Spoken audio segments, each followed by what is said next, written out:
dear spirit souls, welcome back for another session of Hare Krishna Maha Mantra Music Meditation. And for those of you who don't know what this mantra is or what this meditation involves, it simply involves three names, Hare, Krishna and Rama, and those three names are comprised into a 16-named sentence. Usually we'd say maybe worded sentence, but these are names. And so the sentence goes, Hare Krishna, Krishna Krishna, Hare Hare, Hare Rama, Rama Rama, Hare Hare. And I'll say it one more time, slowly. Hare Krishna, Krishna Krishna, Hare Hare, Hare Rama, Rama Rama, Hare Hare. Maybe one more time. Hare Krishna, Krishna Krishna, Hare Hare, Hare Rama, Rama Rama, Hare Hare. And it's okay if you haven't gotten the hang of it yet. This is about easing our way in gradually into this meditation. It opens up the heart as far as I understand. It clears the mind as far as I understand and experience personally. It opens up the consciousness. So we'll begin. I apologize to ourselves out in the world that was a brief introduction, but feel free to have a look at, I apologize, just bear with me. Thank you for your patience, dear souls in the world. It was just a little phone issue, but we are back, dear souls in the world. And I forgot what I was going to say, dear souls in the world. I apologize, dear souls in the world. This is about expanding the heart as far as I am aware of and have experienced personally to a tiny degree. But it just starts with one mantra. And this mantra, as far as I'm aware, and practice myself, try to, it can be expressed by humming it, mouthing it, talking it, singing it, screaming it, shouting it, whatever you need. Screaming, in case you guys didn't hear that, dear souls in the world. I apologize if you didn't, dear souls in the world.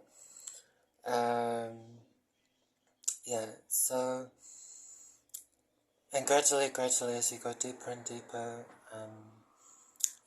you find you get newer and newer realizations. That's my experience anyway, personally, and from what I've seen of others who practice this Hare Krishna Maha Mantra meditation. And it's just full of a love that is beyond body and mind, because the body and mind, they require so many conditions, as far as I've experienced personally and am aware of as well, and I've read and I've heard by great saints and souls, and this might seem a little bit scary, because it's new and unknown, but, that's why I always stress whatever's most comfortable for you. No one should hold a gun metaphorically to your head and say, do it like this or otherwise you're a bad person. You are you. You're different to everyone else externally, So, of course, you're going to approach it in a slightly different way to everyone else. And that should be respected, and you should own that. And, it all just takes off from there. So we'll begin with some Hare Krishna Maha Mantra musical style meditation. And feel free to express every single mantra with me, every second mantra, in case you would like to get a hang of the melody. Or not, it's really up to you. Lying down, sitting, you can do this meditation, this Hare Krishna Maha Mantra meditation, walking from place to place. It's a completely unconditional process. What matters, as far as I'm aware, is the mood and the heart, because I could spend, let's just say, 5 years sitting in a cross-legged position, straight back, doing this meditation, to say, oh, I did this meditation, just bear with me. And we are back, dear souls in the world. I apologize again, dear souls in the world. So we'll begin with this Hare Krishna Maha Mantra music meditation. And I'll just say it one more time for those who are new to this kind of meditation. So it goes, Hare Krishna, Krishna Krishna, Hare Hare, Hare Rama, Rama Rama, Hare Hare. It strengthens the mind, it nourishes the heart, it expands the heart, as far as I'm aware and have personal experience and understand. In other words, dear souls in the world, it's nothing but good. Okay, so we'll begin. Alright. I'm going to use my hand instruments because I have no other instruments. Dear souls up in the world. Hare Krishna, Hare Krishna, Krishna Krishna, Hare Hare, Hare Rama, Hare Rama, Rama Rama, Hare Hare, Hare Krishna, Hare Krishna, Krishna Krishna, Hare Hare, Hare Rama, Hare Rama,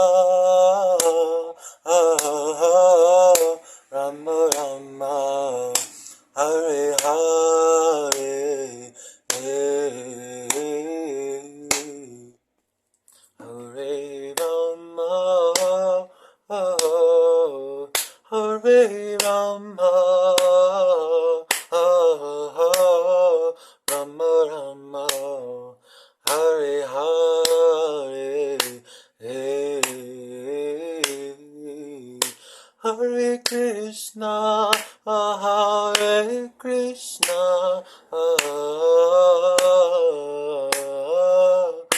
Krishna Krishna, Hare Hare, Hare Rama, Hare Rama,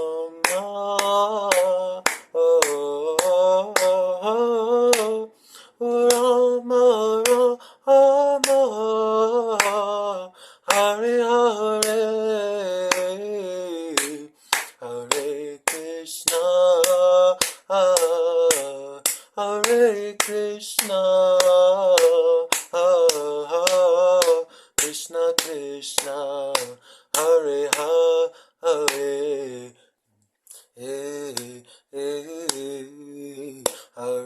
Rama, Hare Rama, Rama Rama, Hare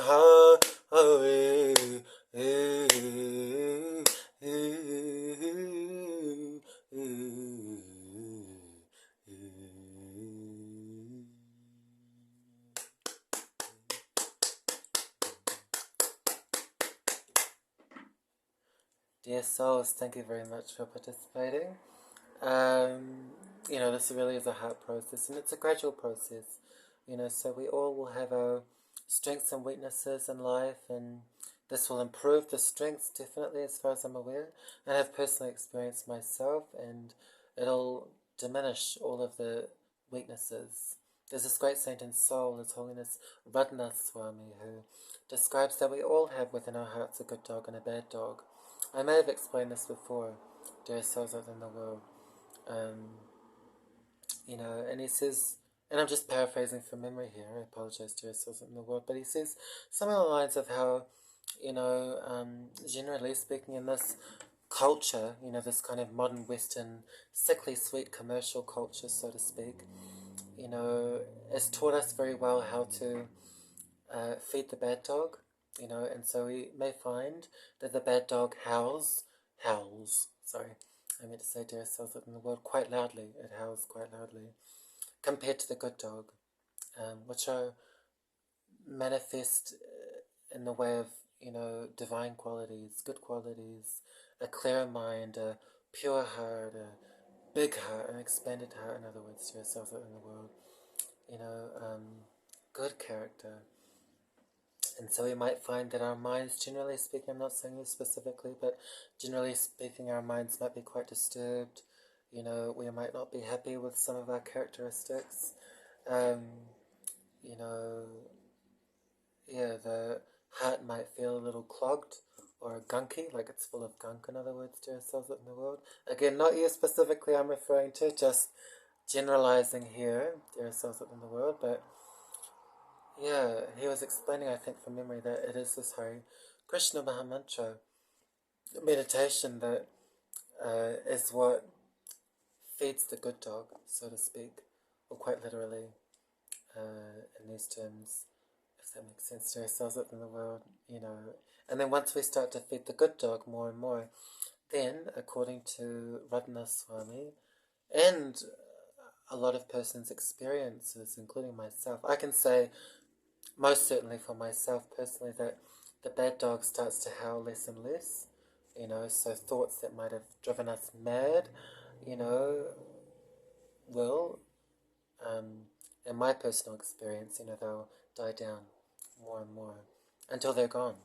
You know, I'm not at that point, but yeah, I can definitely say for these great saints and souls who have been expressing this Hare Krishna Maha Mantra for years, if not decades, you know, a long time compared to myself personally, you know, they will most likely be at that state, you know.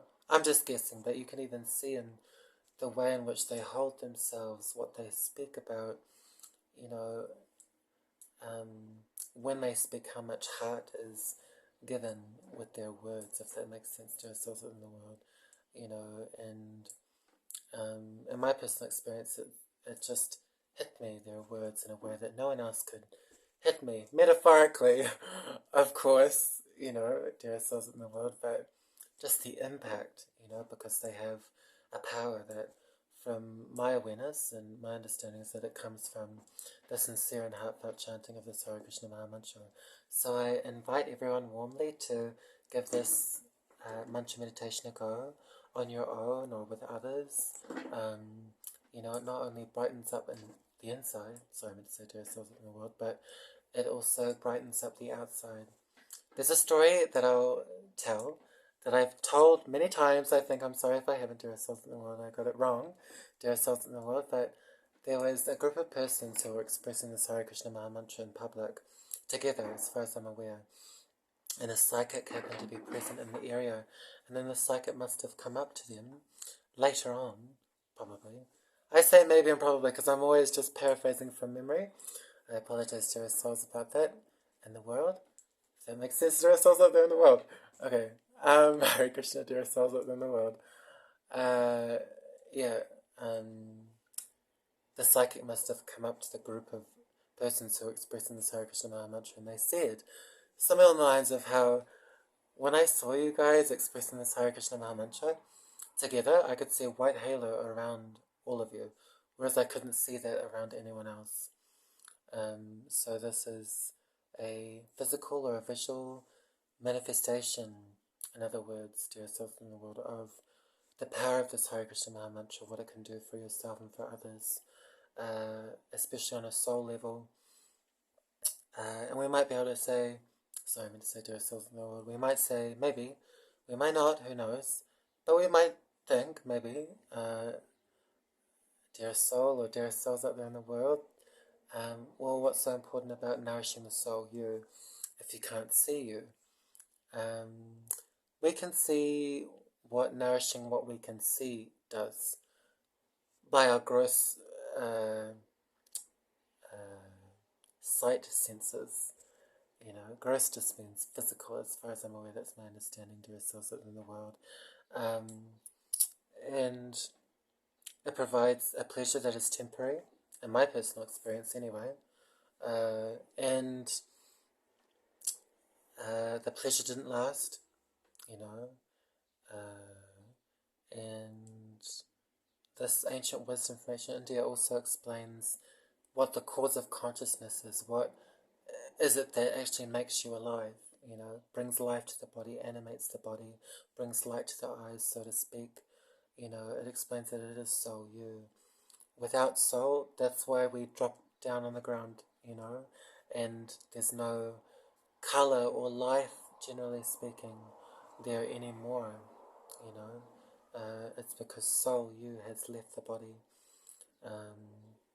And it is a very elaborate science. I'm not so well versed on the science personally, so it's my responsibility to also, you know, do some reading up.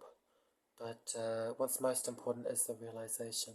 Because someone can read and read and read, but not be doing this core practice. This is my understanding anyway. And not get the realization, it's just book knowledge.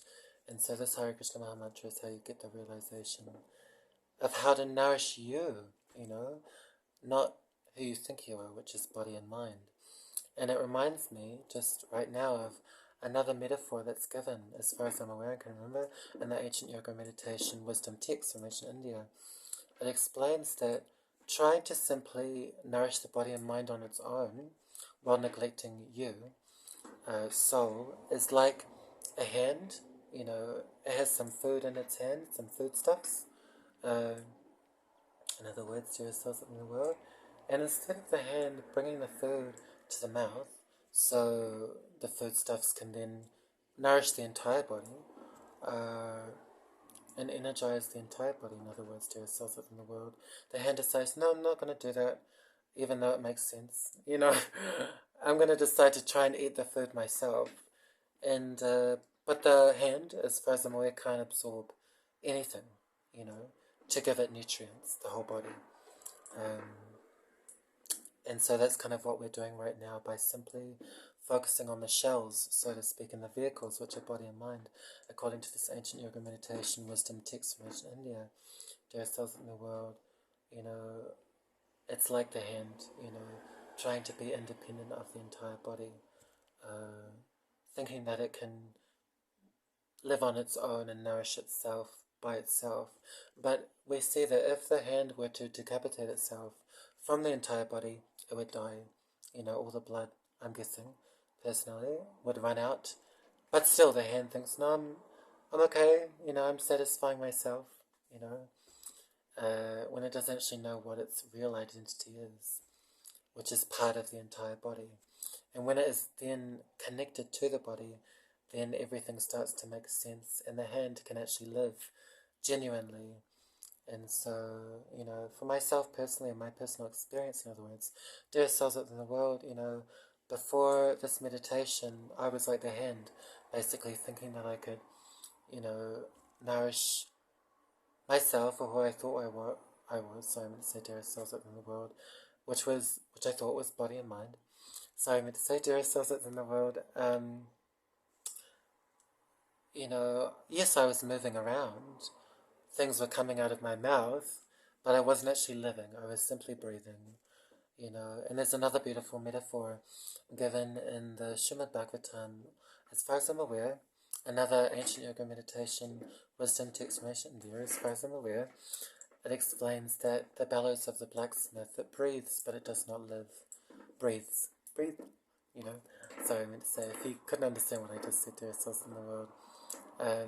It says it breathes, but it does not live.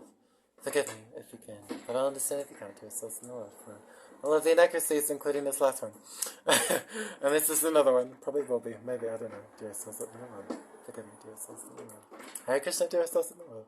If you can't forgive me, there are cells in the world. Okay. Alright. Yeah, the bellows of the blacksmith, it breathes, but it does not live. We can see that the bellows, which as far as I'm aware, is a tool of a blacksmith. And for those of you who don't know what a blacksmith is, I'm not too sure. I don't have a clear understanding, unfortunately. Sorry to ourselves in the world, but it explains that the bellows, it breathes very soundly, and so it's basically explaining that simply breathing is not a sign of life. Simply having a pulse is not a sign of life. We should never stop these things, because that is a sign of irresponsibility. And I've been there myself, wanting to commit suicide. That is irresponsible.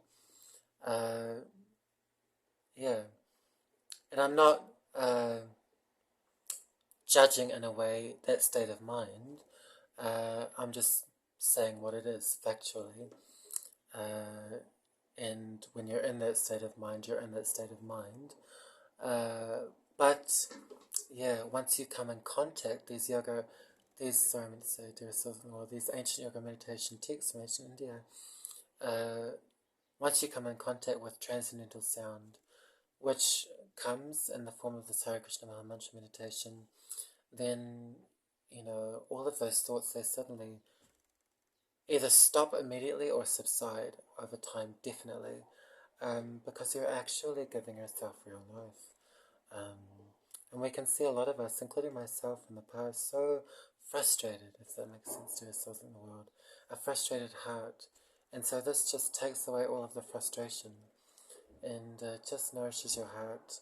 So I invite everyone to warmly and kindly, in the best way you can, at whatever pace you want to, give this meditation a go, this Hare Krishna Mahamantra meditation, in a way that suits you, in other words, to yourself in the world, if that makes sense to yourself in the world.